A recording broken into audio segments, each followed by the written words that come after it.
अघि काटेको लोकल कुखुरा है अलिक त्यो धेरै नै भएको छ कि छिपेको छ अनि म चाहिँ कुकरमा पकाउँदैछु है।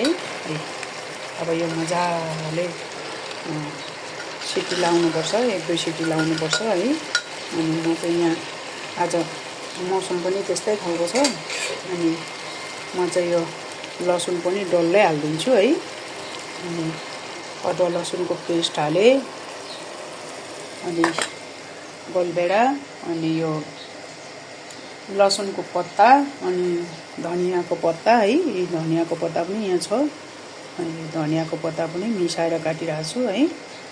अनि अब यो मजाले 1-2 सिटी लाउनुपर्छ। अनि त्यसपछि अब अझै म फेरि भिडियो देखाउँछु आजको हाम्रो खानेकुरा के बन्यो भनेर है। अनि यहाँ सलाद छ, तर सलाद खाने मौसम त छैन, तर पनि अब मासु पकाएपछि त अब सलाद त खान मन लाग्छ हैन। अनि त्यही भएर अब यहाँ बनाउँदैछु है। अब यो म यो हाल्छु, गोलभेडाहरू हालिदिन्छु।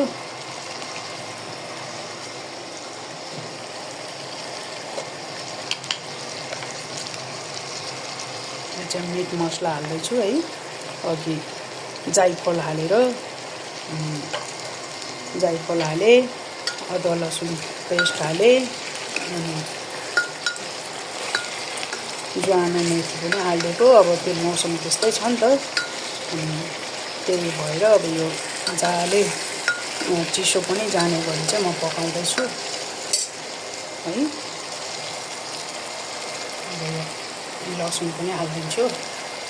लसुन चाहिँ मासुमा पकाएको सिटी लाग्यो मिठो लाग्छ कि, मिठो हुन्छ नि त। अनि त्यही भएर अब यो पनि राखिदिन्छु।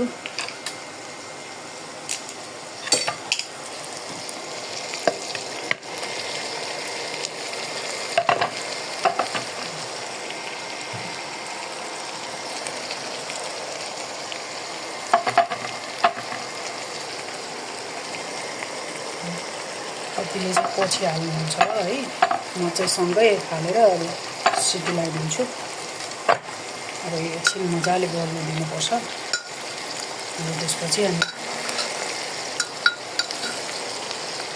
सिटी लाउनु हालिदिन्छु है।